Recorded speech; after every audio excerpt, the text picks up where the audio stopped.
माननीय मनसा सिंह मंच पर विराजमान हमारे गृह विभाग के डॉक्टर नवीन सर और बहुत सारे साथी और आप सभी को मेरा नमस्कार।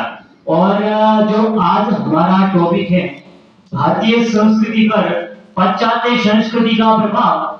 जो भारतीय संस्कृति है वो विश्व की सबसे प्राचीनतम संस्कृतियों में से एक मानी जाती है और ये वो संस्कृति है जो आज से लगभग 75,000 वर्ष पहले इस अस्तित्व में आई थी। साथियों, अस्तित्व में आई थी।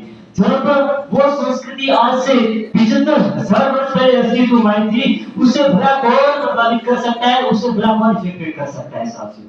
इसीलिए जब भारतीय संस्कृति की अपन बात करते हैं तो इसका खान पान, पहनावा, वेशभूषा, भाषा सब इससे सब अद्भुत है ये संस्कृति। और जब ये संस्कृति ये संस्कृति अद्भुत होने के पीछे इसका सबसे बड़ा कारण ये होता है कि इसमें ऐसे महान विभूतियां पैदा हुई, महान ऐसे शासक हुए और महानतम व्यक्तित्व उभर कर आए जिन्होंने इस संस्कृति का जो महान है, जो सम्मान है, वो इतना ऊंचा कर दिया कि मैं आपके सामने उसकी व्याख्या नहीं कर सकता। जब हम बात करते हैं उस श्रवण कुमार की, जिसने अपने अंधे माँ बापों को अपने कंधों पर लाद करके, अपने कंधों पर बिठा करके वो चारों धामों की यात्रा करता है, तो वो ये कभी पाश्चात्य संस्कृति में नहीं मिलेगा साथियों। पाश्चात्य संस्कृति में नहीं मिलेगा। वो तो उनके माँ बाप तो वृद्धाश्रमों में मिलेंगे, और मैं बात करता हूँ उस मर्यादा पुरुषोत्तम राम की, जिसने अपने पिता के एक कहने पर अपना राज सिंहासन त्याग किया और उस राज सिंहासन त्यागने के बाद 14 साल तक घर में रहा। ये है हमारा भारतीय कल्चर, ये है हमारा भारतीय संस्कृति। और विश्व के अंदर विदेशों में पाश्चात्य संस्कृति में तो सिंहासन के लिए तो नेपोलियन का नाम तो सुना ही होगा आपने, हिटलर का नाम तो सुना ही होगा, जिसने सीधा सीधा नरसंहार कर दिया था साथियों।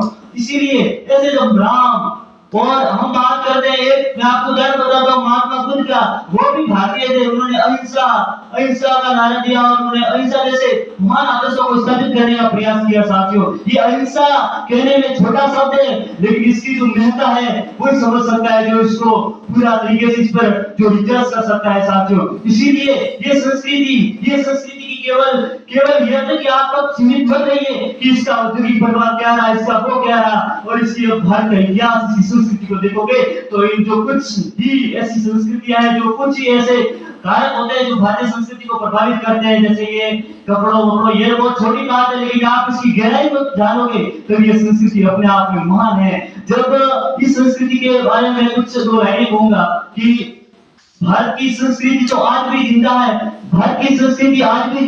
कलर के कागज में, शंकर के मठ में, कि भारतीय संस्कृति आज भी जिंदा है कलर के कागज में, शंकर के मठ में, राम के अस्त्र में, परशुराम के शस्त्र में, कि राम के अस्त्र में, परशुराम के शस्त्र में, और सावित्री सीता में, पद्मिनी की सीता में, और कृष्ण की गीता में, और अर्जुन की गीता में, युधिष्ठिर की गीता में, और कर्ण की उस कर्ण के कवच में, और ये जो संस्कृति है वो कर्ण के कवच में है। इसीलिए और उन हस्तियों में जो दधीचि ने दान करी थी, और भारतीय संस्कृति तो उस जगह विद्यमान रहती है साथियों। ये वो संस्कृति है जिसकी मैं आपके सामने व्याख्या नहीं कर सकता। और जब मैं संस्कृति के बारे में जब होता है तब ये कि जो हमारी संस्कृति भारतीयों के कुछ ऐसे तत्व हैं जो आज ये जो मालूम हो रहा है, इसमें 60 मतलब करोड़ लोग हैं वो इसमें स्नान कर रहे हैं। भाई ऐसा कौन सी संस्कृति के अंदर था जो विश्व की उसमें ऐसा हो सकता था। और भारत के अंदर 4 धाम, 7 काशी और 7 भूरी है, वो ऐसे वो